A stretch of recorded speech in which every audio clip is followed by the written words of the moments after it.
No limiar da terra prometida, uma nação de ex-escravos se agita, com o pó de 40 anos de deserto em suas roupas e em suas almas.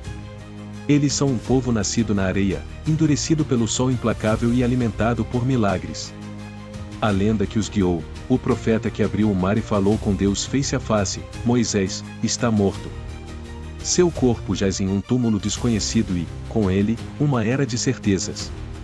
Agora, o manto da liderança, pesado com o destino de milhões e manchado pela promessa de uma guerra santa, cai sobre os ombros de um homem, Josué, o aprendiz, o guerreiro que agora deve se tornar uma lenda.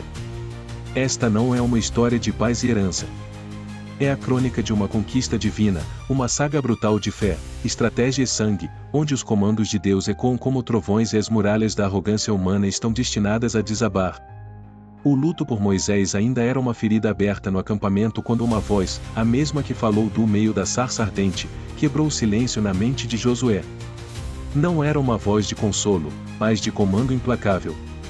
Moisés, meu servo, é morto, levanta-te, pois, agora, passa este Jordão, tu e todo este povo, a terra que eu dou aos filhos de Israel. A promessa era vasta, cobrindo reinos e povos que zombariam de sua audácia. Mas com a promessa, veio um aviso e um mandato, repetido como um tambor de guerra, ser forte e corajoso.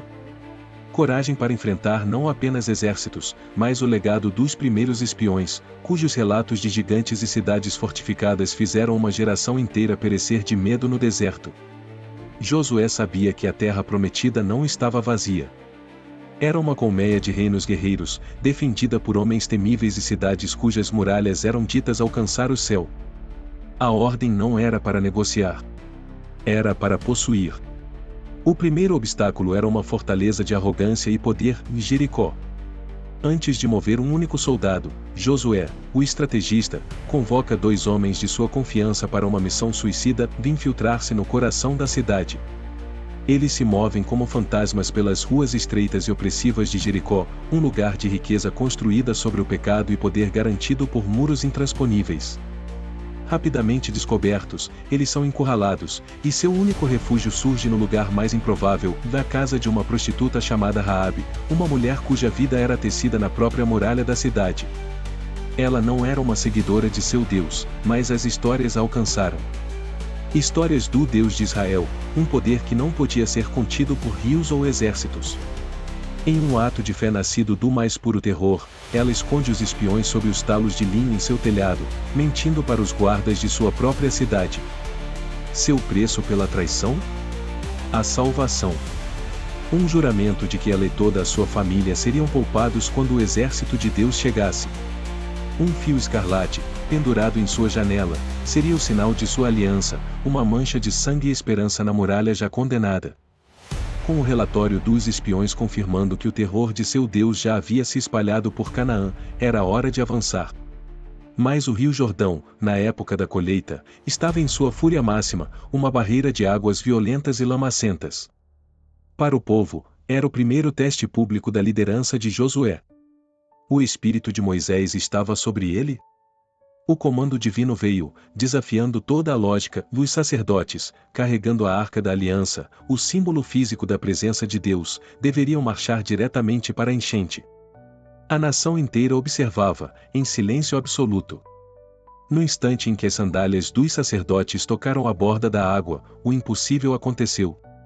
Rio acima, o fluxo cessou, e as águas começaram a se amontoar como uma muralha líquida, desafiando a própria natureza.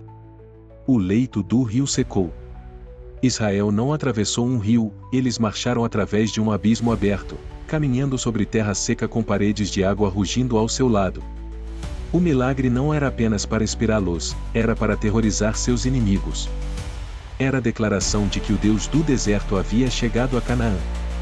Diante das muralhas impenetráveis de Jericó, o exército de Israel recebeu seu plano de batalha, não de Josué, mas do próprio comandante do exército do Senhor, que aparecerá a ele em visão. Não era um plano de cerco, com arietes e torres. Era um ritual estranho, uma guerra psicológica. Por 6 dias, o exército marcharia uma vez ao redor da cidade em silêncio absoluto. Na frente, os guerreiros. Depois, 7 sacerdotes com trombetas de chifre de carneiro. No centro, a Arca da Aliança. E atrás, o resto do exército. O único som permitido era o eco assustador das trombetas e o ritmo constante de milhares de pés marchando. Dentro de Jericó, a zombaria do primeiro dia rapidamente se transformou em confusão, e a confusão em um medo roedor.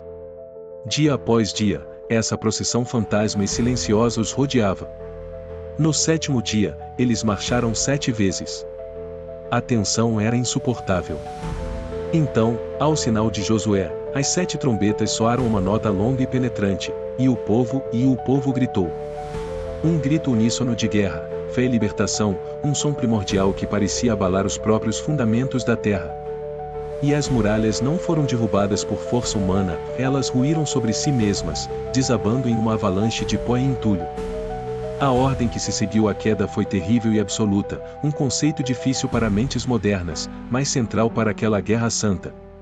Tudo o que respirava na cidade, homem e mulher, jovem e velho, boi, ovelha e jumento, deveria ser completamente destruído como uma oferenda a Deus. Era o Herem, a destruição consagrada, para purificar a terra da idolatria que a corrompera. Mas na esteira dessa vitória esmagadora, veio a primeira e humilhante derrota. Uma pequena cidade chamada Ai, que os israelitas subestimaram, repeliu seu ataque e os envergonhou. A confiança se transformou em medo e dúvida. Josué se prostrou diante da arca, com o coração partido, e a resposta divina foi como um raio: já havia pecado no acampamento. Alguém desafiou o Herem e pegou para si parte do tesouro amaldiçoado de Jericó. A nação inteira foi submetida a um sorteio divino, e a tensão crescia a cada passo, da tribo ao clã, do clã à família, até que um homem, Acã, foi exposto. Sua ganância, seu ato secreto, trouxe a derrota para toda a nação.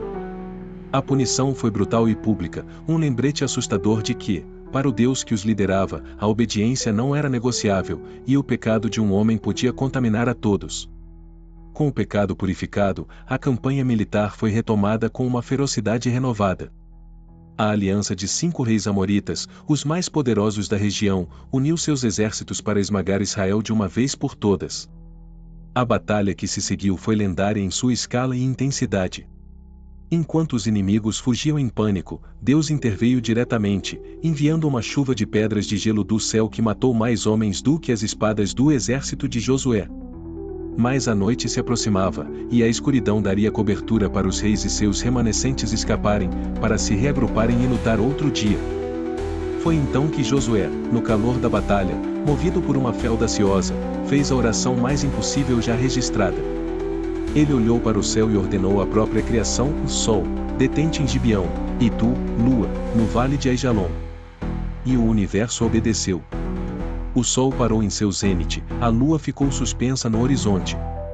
O dia se estendeu de forma sobrenatural, as leis da natureza se curvaram à vontade de Deus através de seu general, até que a vitória fosse absoluta e esmagadora. Nunca houve um dia como aquele, antes ou depois, em que Deus atendeu à voz de um homem de forma tão cataclísmica. Guerra após guerra, cidade após cidade, Josué liderou o povo, cumprindo a missão que lhe foi dada. Ele não era um rei, mas um general, um juiz, o instrumento de uma vontade maior. Com as principais ameaças neutralizadas, ele supervisionou a tarefa monumental de dividir a terra conquistada entre as 12 tribos, dando a cada uma sua herança prometida. Os anos de guerra finalmente deram lugar a uma paz inquieta. O cabelo do guerreiro ficou branco, suas costas se curvaram com o peso de uma vida de batalhas e decisões de vida ou morte. Em seu discurso final, o velho general reuniu os líderes do povo uma última vez. Ele não falou de glória, mas de memória e de escolha. Ele os lembrou de sua história, dos milagres no Egito, da providência no deserto e das vitórias impossíveis em Canaã. E então, ele os deixou com um ultimato, uma escolha que definiria seu futuro: escolhei hoje a quem servais. Porém, eu e a minha casa serviremos ao Senhor. Josué não foi um líder de palavras mansas. Ele foi um conquistador, um instrumento de juízo divino, um homem cuja fé inabalável exigiu um caminho de obediência, disciplina e sangue. A saga de Josué é um lembrete brutal e desconfortável de que a fé, por vezes, exige mais do que orações, exige ação e obediência a um custo terrível. É a história de como uma terra foi reivindicada e como uma nação foi forjada no fogo da batalha, sob o comando de um Deus que cumpre suas promessas de maneiras que podem nos chocar e inspirar. Se esta jornada pela história sagrada te impactou, deixe o seu like para apoiar nosso trabalho. Inscreva-se no canal e ative o sino para não perder nenhuma de nossas explorações sobre as figuras mais complexas da Bíblia. Comente abaixo qual parte da história de Josué mais te fascina ou perturba. Agradecemos por assistir. Fique em paz.